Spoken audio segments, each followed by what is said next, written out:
술이 어딨어? 너가 혜지가 손짓따라 나는 물질로 먹고 살았지만 너는 꼭 기림으로 먹고 살라. 세상살이가 힘들고 지쳐도 나편 하나만 있으면 사라지는 게 인생이라. 나가 너 편 해줄 테니 너는 너 원대로 살라.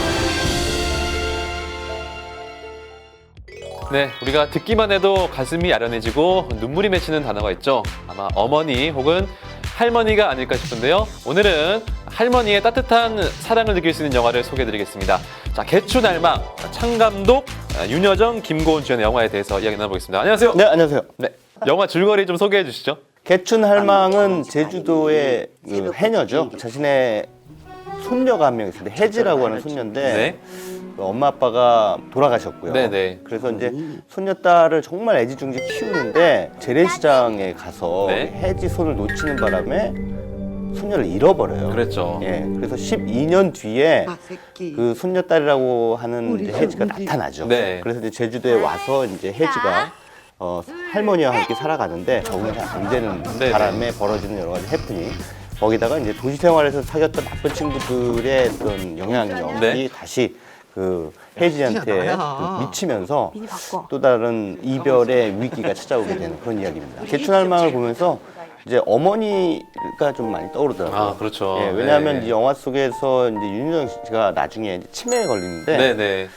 그 저희 어머니도 치매에 아, 걸리셔서 예. 돌아가셨어요. 그래서 그 치매에 걸렸던 어머니 생각이 막 나가지고 네. 굉장히 많이 울었습니다. 예, 많이 우셨을 것 같아요. 네. 이렇게 마음이 여리시잖아요. 겉보기와는 달리. 아, 네, 또 나의 캐릭을 알아.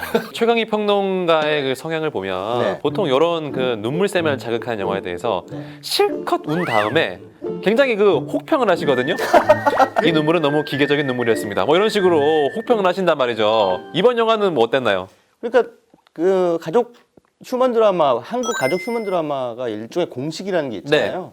근데 그 공식에 그대로 따라가면 울 수밖에 없게 돼요. 근데 개춘할망도 마찬가지로 그런 가족 심파의 공식을 그대로 답습하고 하고 있기 때문에 네. 네, 울 수밖에 없었던 거죠. 그 자극에 반응한 건지 아니면 내 스스로 감정이 순화되는 어떤 카타르시스의 네네. 그 어떤 그 결과물로서 눈물이 난 건지 네. 이거를 곰곰이 따져봐야 돼요. 네. 근데 안타깝게도 이 영화 개춘할망은 우리나라 그 가족 심파 영화의 공식에서 탈출하는 데는 실패했던 것 같습니다. 그렇군요. 이야기 전개는 이미 이제 재래시장에서 어린 손녀딸 혜지를 잃어버린 순간부터 네. 충분히 예측이 가능해요. 문제는 뭐냐면 이제 이별까지는 좋아요. 근데 재회, 재이별, 듬뿍 재재회 듬뿍. 이 그 모티브들을 만들어내기 위해서 그 중간중간 동기들을 부여한단 말이에요. 네네네. 근데 그 동기들이 너무 거칠스러워요. 자기적이라는 얘기죠. 그 요즘에 이제 그 시쳇말로 갑툭튀라고 하죠. 예, 갑자기 툭 튀어나와가지고. 예. 얼렁뚱땅. 근데 이 영화는 마찬가지로 결과를 먼저 만들어 놓고 그다음에 원인을 짜맞춘다는 거죠. 네. 각본 구조 자체가 너무 허술하다는 거. 이게 이 영화의 흠입니다. 알겠습니다. 근데 저는 이 영화 보면서 굉장히 그 아름답다. 이 제주도 풍광이 제주도 너무 아름답다. 네. 이게 알고 봤더니 이 영화의 감독이 또 음. 뮤직비디오를 연출했던 네. 감독이더라고요. 창 감독이라고요. 네. 뮤직비디오를 연출했던 그 솜씨가 영화 속에서 화면 연출에서 잘 드러나는데요. 네, 이를테면 제주도에서 뭐 이렇게 계절이 변화한다 네. 할 때의 그 화면 연출은 굉장히 예뻐요. 정작 중요한 그 이야기를 지배하는 데는 실패했다. 아, 이야기의 전개면에서의 창 감독의 연출은 네. 화면 연출의 실력에 비하면 네. 아주 부족하다 이렇게 네. 생각을 했죠. 배우 얘기를 좀 해봐야 되는데 저희가 그 한 6개월 전에 한 분을 꼽았잖아요. 본인이 꼽으신 거 아시죠? 최악의 여배우로. 김고은 씨 작품마다 다른 모습들을 보여줘야 되는데 항상 똑같은 모습을 보여주니까 거기서 이제 배우가 자신의 연기 스펙트럼이 좁다는 걸 스스로 좀 입증을 하고 있어요. 이번에 네. 어떻게 좀 거기서 좀 벗어났습니까? 김고은 씨가 네. 그 윤여정 씨를 만나니까 예. 살더라고요. 오. 그러니까 역시나 아직 다듬어지지 않은 배우라는 게 반증이 되는 거죠. 그러니까 정말 좋은 배우를 만나니까 네. 오히려 김고은 씨가 살아요. 배우로서의 김고은 네네. 씨의 그 연기라고 네네. 하는 면에서는 이 영화 속의 김고은 씨가 제일 돋보였다. 그렇군요. 연기는 좋았어요. 네. 뭐 윤여정 씨는 명불허전이죠. 정말 연계 여신이에요. 보는 내내 저 사실은 되게 놀랐거든요. 완전히 예. 그 해녀할망이 된 거예요. 예. 그거는 이제 우리가 흔히 메소드 연기라고 하죠. 그렇죠. 네. 그 캐릭터가 돼버리는 것 배우가. 치매에 걸리면 사람이 할머니나 할아버지도 마찬가지지만 저도 알거든요. 네. 치매에 걸리면요 이게 혀를 컨트롤 못해요. 그 모습을 윤여정 씨가 하더라고요. 저도 봤어요. 네. 네. 근데 거기서 제가 눈물이 아, 팍 쏟아진 거예요. 저희 그 어머니가 네네네. 아무튼 그 윤여정 씨의 연기가 정말 저는 지금껏 그 봤던 그 어떤 연기보다 참 훌륭했다라는 네. 생각이 들었습니다. 자, 그러면 이 개춘할망에 대한 한 줄 평과 엄지 평점 들어보도록 하겠습니다. 엄지 평점부터 공개해 주세요.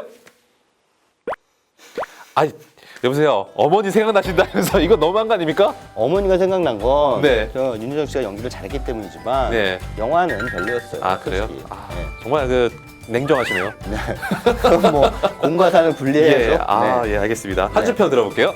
윤여정이 간신히 구원한 가족 심파. 지금까지 개춘할망이었습니다.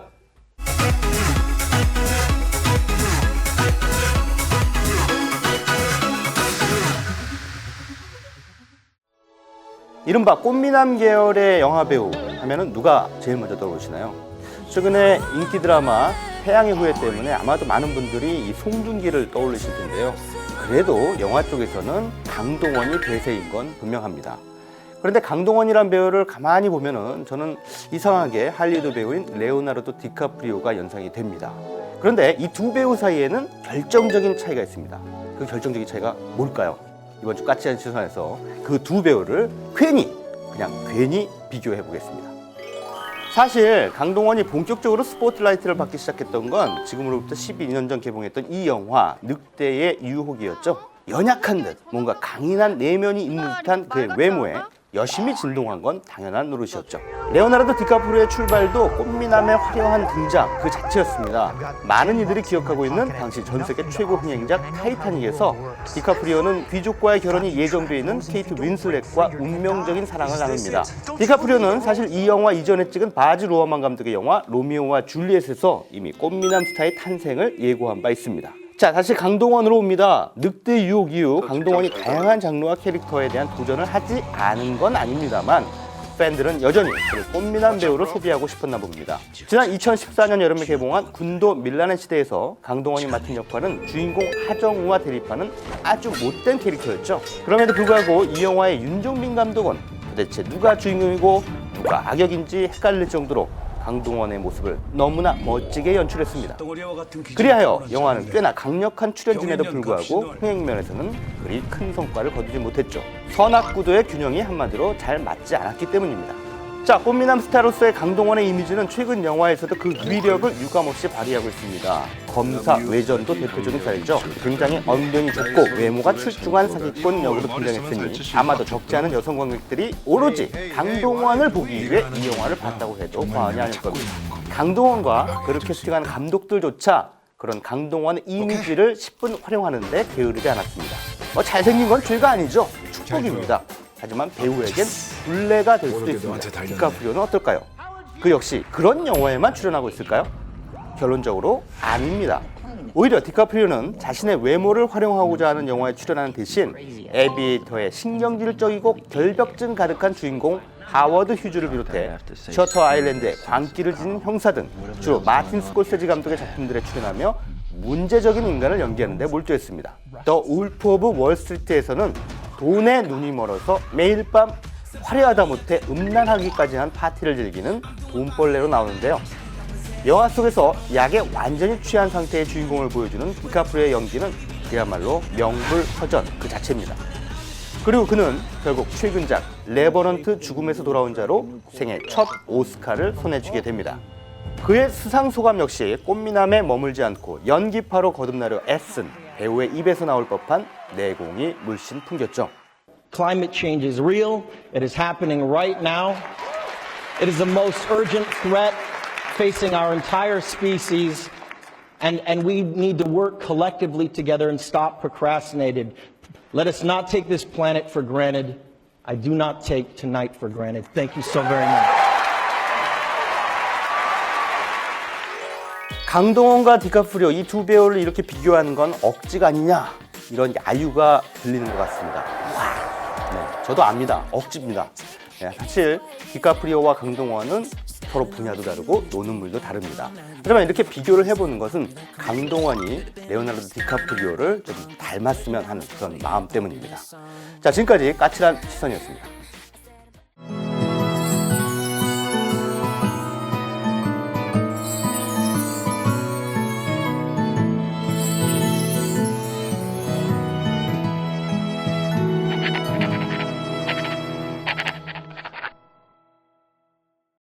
다락영화방 강승화입니다. 거리를 걷다 보면 어디선가 향긋한 꽃향기가 풍겨오는 5월인데요. 싱그러운 향기만으로 잠시 행복해지는 마음이 들곤 합니다. 비록 코끝에 잠시 머물렀다가 사라지지만 그런 순간순간이 모여서 우리의 삶을 살아갈 만하게 하죠. 오늘 다락영화방이 소개해드릴 영화는요, 우리가 살면서 만나는 그 경이로운 순간을 그리고 있습니다. 스스로 삶을 마감하기로 결심한 한 남자의 마지막 하루, 체리 향기입니다. 한 남자가 누군가를 찾고 있습니다. 남자의 이름은 바디. 그가 찾고 있는 사람은 일행이 없는, 그리고 돈이 간절히 필요한 사람입니다. 왜 이런 사람을 찾는 걸까요? 물새 끝에 바디의 눈에 띈 사람은 어린 군인입니다. بیا بالا برات یه کاری هم جور کنم پولی مولی توش باشه کمک خرجی باشه من میخوام ساعت 6 برم پادگان. بله میخوام ساعت 6 برم پادگان. من خودم میبرم پادگان ناراحت نباش خودم میبرم ساعت 6 میذارم دم پادگان 바디가 차를 세운 곳은 황량한 사막 가운데. 그는 군인에게 충격적인 말을 던집니다.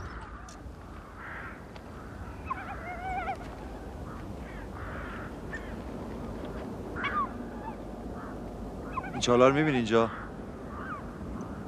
این چاله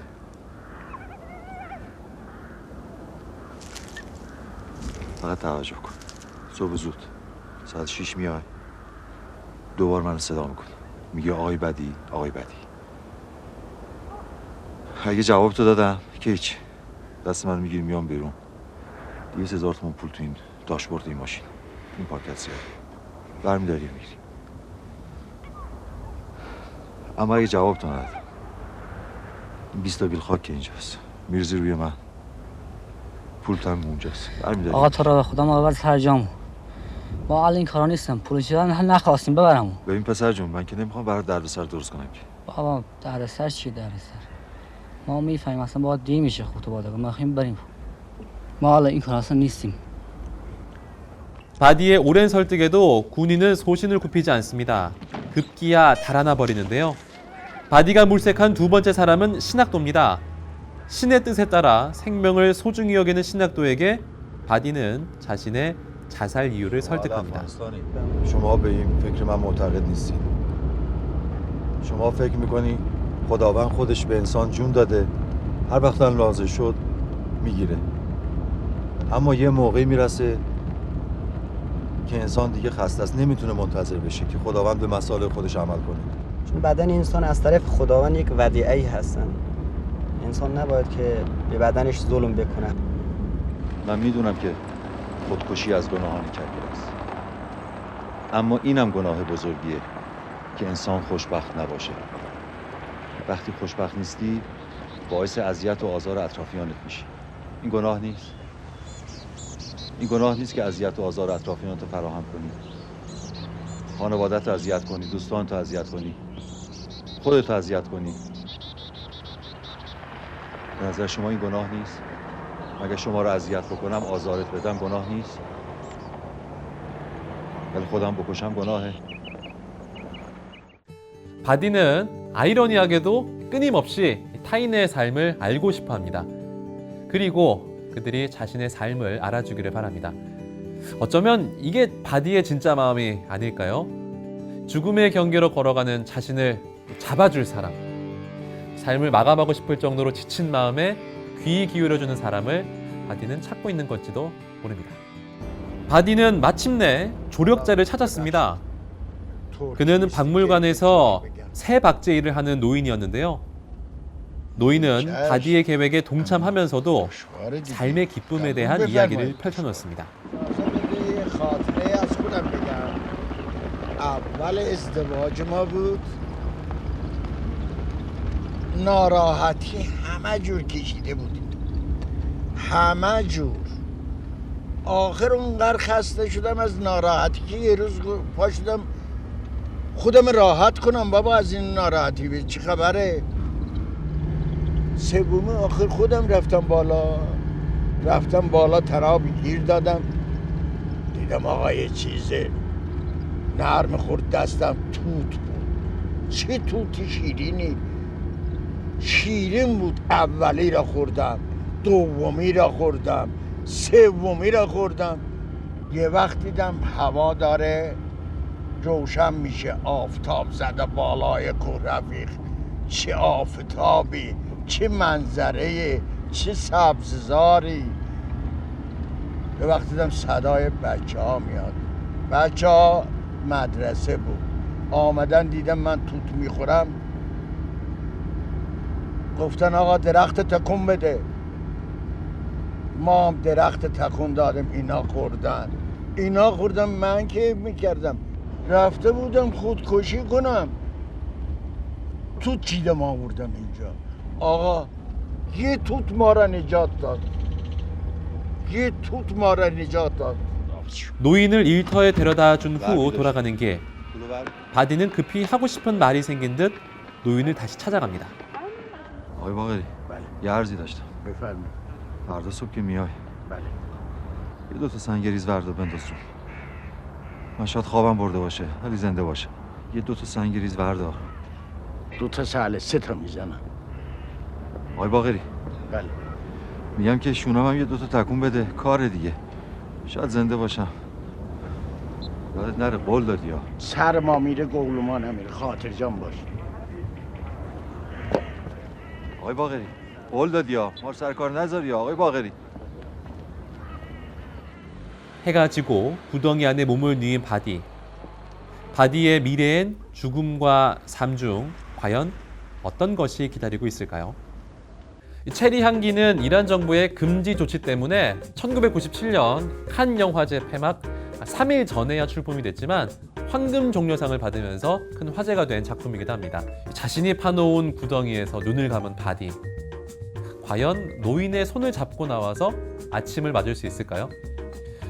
저는 바디가 죽지 않을 거라고 생각을 하는데요. 바디가 누운 무덤 자리의 진짜 상징. 어쩌면 삶의 고통스러워했던 과거를 묻는 곳이자 새로운 삶의 시작점이 아닐까요? 다락영화방 강승화였습니다.